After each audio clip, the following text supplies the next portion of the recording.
वंदे गौ मातरम, वंदे मातरम। गोपाल सुतरिया, बंसी गौशाला से। मित्रों, गौ माता के द्वारा जो कृषि होती है उसकी तुलना दुनिया में कहीं हो ही नहीं सकती है। हमने आधुनिक कृषि के बहुत दुष्प्रभाव देख लिए। यूरिया, डीएपी वगैरह 3 एलिमेंट्स डाल करके जो पौधा पकेगा उसकी तुलना क्या गोबर से हो सकती है? नहीं हो सकती है। हमने 450 गौवंश के गौमूत्र के सेपरेट एनालिसिस कराए, 5100 एलिमेंट्स निकले उसके अंदर। गोबर के अंदर 1200 से ज़्यादा एलिमेंट्स है। कॉपर, मैंगनीज से लेकर के सभी एलिमेंट्स, ऐसा कह सकते हैं कि कुदरती बहुत बड़ा खजाना है। ये सब खा करके, चूस करके जो पौधा अनाज पकाएगा उसकी तुलना कभी कोई 3 एलिमेंट से हो सकती है क्या? कभी नहीं मित्रों। तो आधुनिक कृषि का हम लोग ने बहुत ही बड़ा दुष्प्रभाव देख लिया है। 90% से लोग ज़्यादा बीमार है भारत में। कैंसर इतने बढ़ रहे हैं, डायबिटिक इतना बढ़ रहा है, अपचन इतना बढ़ रहा है, सभी प्रकार के दुष्परिणाम चालू हो चुके हैं मित्रों। उसके अंदर हमें कोई बचा सकता है तो देसी गौवंश ही बचा सकते हैं, और कोई नहीं बचा सकता है मित्रों।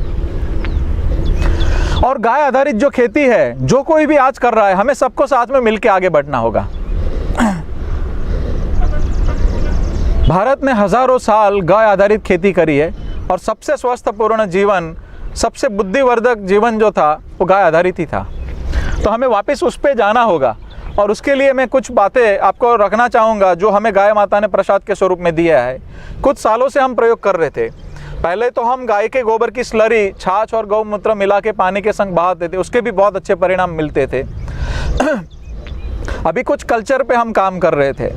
जैसे 2 लाख में से एक गाय होती है, ऐसे गायों की घृत है, पंचगव्य है, कुछ बैक्टीरिया है, उसको सबको समन्वयित करते करते हम लोग ने कुछ अभ्यास कर रहे थे। लेकिन काफ़ी हद तक हम प्रयास करते हैं, जब हमें बहुत ही अच्छा लग रहा है तभी हम आपके सामने कुछ रखते हैं। तो 3-4 साल के जो प्रयोग के बाद कुछ मिला है वो आपके सामने कुछ रख रहा हूँ। कुछ बैक्टीरिया पे हम लोग ने जो प्रयोग किए थे उसको नाम हमने दिया है गौ कृपा ही दिया है, क्योंकि गाय माता ने वो कृपा करके दिया है। उस कल्चर का हमने अभ्यास करवाया तो 40 से ज़्यादा प्रकार के बैक्टीरिया मिले हैं उसके अंदर।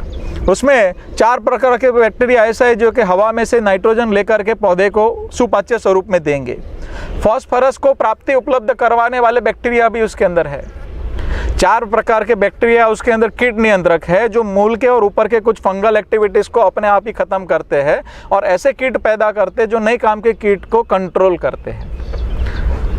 उसके अंदर 6 कंपोस्टिंग बैक्टीरिया है जो गोबर को जल्दी कंपोस्ट बना के, पाउडर बना करके या सुपाच्य स्वरूप में धरती को दे करके और पौधे को दे करके वो अच्छा कार्य करेंगे। लैक्टोबैसिलस बहुत बड़ी मात्रा में पाया गया जो छोड़ की और पाक की वृद्धि में बहुत ही बड़ा कार्य करेंगे और उसको रोग प्रतिकारक शक्ति भी बहुत बड़ी मात्रा में बढ़ाएंगे। जियोबैक्टर पाया गया बड़ी मात्रा में। तो जियोबैक्टीरिया का कार्य क्या है? वो गोबर और गौमूत्र के अंदर बहुत प्रमाण में धातु होती है, मिनरल्स होते हैं, धरती माता के अंदर होते हैं, उसको सुपाच्य स्वरूप में पाक को अपने छोड़ को पहुंचाएंगे तो बहुत बड़ी मात्रा में सरलता से वो कार्य हो जाएगा। और ये बैक्टीरिया हम लोग ने अपने खेतों में यहाँ पे सब जगह पे उपयोग किया और इतने सुंदर परिणाम मिले हैं कि 1 टन गोबर के अंदर वो 1 लीटर डालने से सिर्फ 40 से 60 दिन के अंदर ही बहुत ही केचुए के खाद जैसा अच्छा बन जाता है।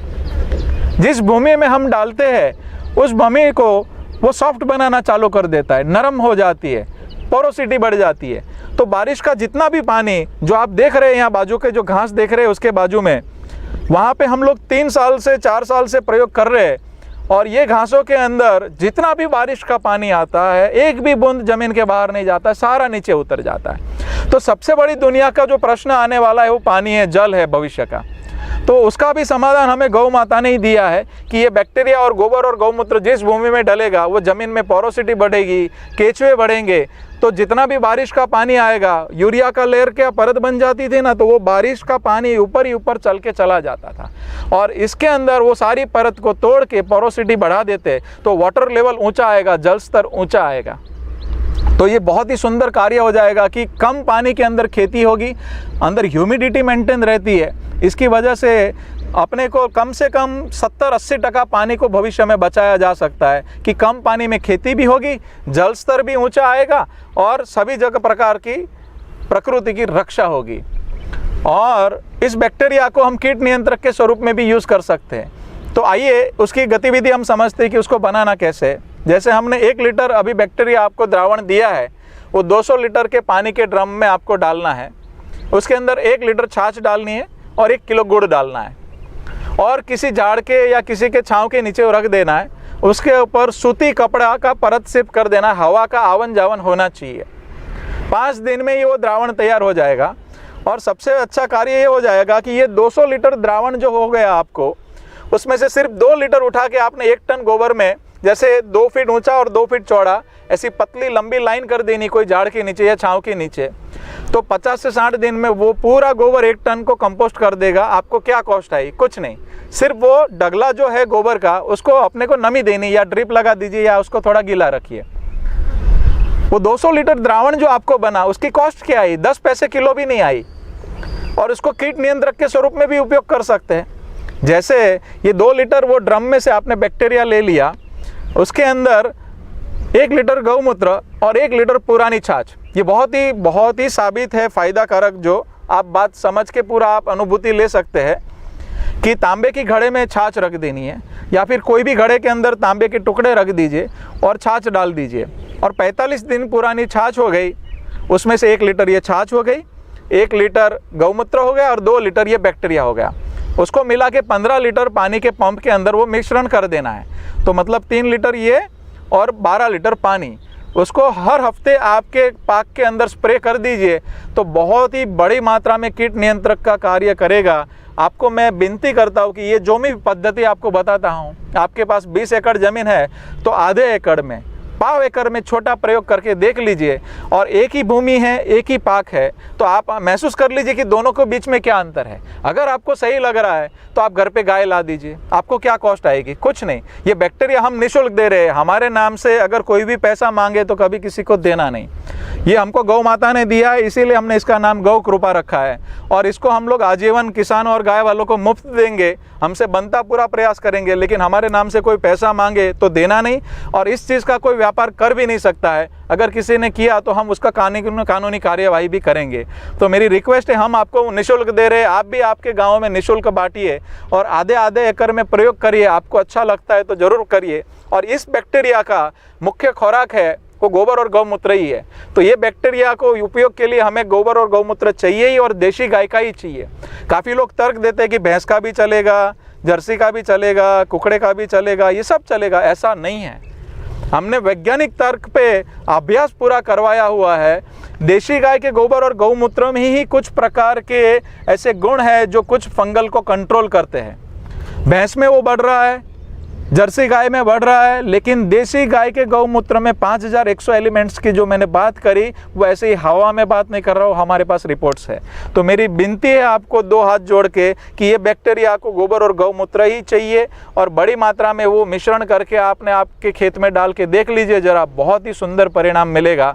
और यहाँ से लेकर के जाने की विधि, तो बीच में वो कभी भी वो ढक्कन खोल बंद करना है। तो एक बार आपके पास वो आ गया तो वो मिश्रण आपके पास ही मदर कल्चर बन जाएगा। और 200 लीटर का ड्रम जब खाली होने को आए तो वापस वो पानी से भर करके 1 लीटर और गुड़ और 1 लीटर छाछ डालेंगे तो वापस वो मिश्रण बन जाएगा मित्रों। तो कैसे भी करके आप उपयोग करिए। आपके गार्डन में भी शहर वाले उपयोग कर सकते हैं, लेकिन गांव वालों को विनती है कि ये अगर आपने उपयोग कर लिया तो बहुत ही सीधा साधा सरल हो गया। जैसे आपके जो 2 क्रॉप है, 2 किसानों के जो लाइन है पाक की, 2 कपास की लाइन है या सब्जी की लाइन है, उसके बीच में जो भी घास उगता है उसको काट के गाय को खिला दीजिए। तो आपको खर्च नहीं आएगा। आपको जो भी यूरिया या DAP की सब्सिडी मिलती है उस पैसे का गाय को दाना खिला दीजिए। तो आपको क्या कॉस्ट आई? कुछ नहीं। तो मेरे मत से आप गौ माता घर पे लाइए और मर्यादा पूर्वक उसको रखिए, 2 आंचल उसके बच्चे को पिलाइए। गौ माता संतुष्ट होगी तो 101% मैं बताता हूँ कि आपको समृद्धि बरकत आएगी आएगी। हमारे परिचित काफ़ी ऐसे आदिवासी मित्र हैं जिन्होंने 2 आंचल पिलाए और मर्यादा पूर्वक गाय की सेवा करी तो उनके घर पे बरकत आई है, और 6 महीने से 1 साल के अंदर ही 90% खर्च बच गया है। आपको बीज अपना रखना है गाय का गोबर अपना हो गया, घर पे ही यूरिया की फैक्ट्री हो गई, घर पे ही कीट नियंत्रक की फैक्ट्री हो गई, आपको खर्च क्या लगेगा। ये विदेशी कंपनियां बड़े बड़े खर्च करवा के ही हमें पायमाल कर सकती है, तो हमें जागृत हो जाना है, बचा सकते हैं तो हमें गौ माता ही बचा सकती है। देश के लाखों करोड़ों रुपये हर साल कीट नियंत्रक में बर्बाद हो रहे हैं, देश के लाखों करोड़ यूरिया में बर्बाद हो रहे हैं, विदेश से हमको यूरिया इंपोर्ट करना पड़ रहा है। अगर यही पैसा हमारे गायों के लिए अगर उपलब्धि हो जाए और गाय के लिए हमें उपयोग करें तो बहुत अच्छा कार्य हो जाएगा। तो गाय के लिए मैं चाहता हूँ कि सरकार भी सब्सिडी जाहिर करे, जो किसान गाय द्वारा खेती करता है उसको अलग से सब्सिडी मिले, उसके धान को ही अपन उपयोग करें तो हम स्वस्थ रहेंगे और आगे भी हमारा स्वास्थ्य का कार्य अच्छा हो जाएगा। तो मेरी विनती है कि सभी लोग गाय आधारित ये जो गौ कृपा हमें बैक्टीरिया मिला है उसका छोटा छोटा प्रयोग करें। और दूसरी बात, मैं किसी भी गाय आधारित पद्धति का विरोधी नहीं हूँ। सुभाष पालेकर जी ने बहुत अच्छा कार्य किया है, सावे दादा ने बहुत अच्छा कार्य किया है, मनोज भाई ने अच्छा कार्य किया है, माननीय रेड्डी जी ने बहुत अच्छा कार्य किया है। उनकी सभी पद्धति के अंदर भी ये कल्चर आप बैक्टीरिया डालेंगे तो और प्रभावी परिणाम मिलते हैं। ये रुचिकर हमारा सनातन धर्म क्या करता है, साकार निराकार सभी को जिनको जो रुचि आई वो पद्धति पकड़िए, वो पद्धति से लेकिन गाय आधारित होना चाहिए, क्योंकि उसी के द्वारा पूर्णतः प्राप्त कर सकते हैं। जो समृद्धि हमें उससे मिलेगी वो किसी और से नहीं मिलेगी। तो हमें किसी का एक दूसरे का विरोध नहीं करना है, सबको मिलके साथ में आगे बढ़ना है, लेकिन गाय आधारित होना चाहिए। हमें बाहर से खरीद के कुछ भी लेना पड़ता है उसका विरोध करना चाहिए। हमें खरीदी वाला मामला किसानों के घर से निकाल देना है, किसान को बाहर से कुछ खरीदना ही नहीं पड़े। खरीदना है तो लोग किसान के पास से खरीदेंगे शहर वाले, लेकिन किसानों को हमें बहुत सम्मान देना पड़ेगा और किसानों को वापस वही सम्मान, जैसे शास्त्रों में बोला है उत्तम खेती मध्यम व्यापार कनिष्ठ नौकरी। आज किसानों की हालत बहुत ख़राब हो रही है क्योंकि उनके घर से गाय चली गई है। तो वापस गाय आएगी, इस प्रकार की खेती की पद्धति आएगी, सम्मान गाय को मिलेगा, सम्मान किसान को मिलेगा, तो देश सच्चे में समृद्ध बनेगा। तो ये मेरी बातों में किसी को दुख पहुंचा हो तो माफ़ कीजिए, लेकिन ये प्रयोग हमको जो भी अच्छे परिणाम मिले हैं वो हमने आपको बांटने की प्रयास किया है। और आकर के यहाँ पे एक रूबरू भी समझना है तो निःशुल्क यहाँ पे प्रशिक्षण होता है, तो ज़रूर पधार सकते हैं। और वंदे मातरम, वंदे गौ मातरम। गाय को प्रेम करें, आप जब भी गाय के पास जाए चरणों में वंदन करें, धरती माता के पास जाए उसको भी वंदन करके आप खेती की शुरुआत कीजिए, ज़रूर आपको अच्छा लाभ होगा। वंदे मातरम, वंदे गौ मातरम। जय गौ माता।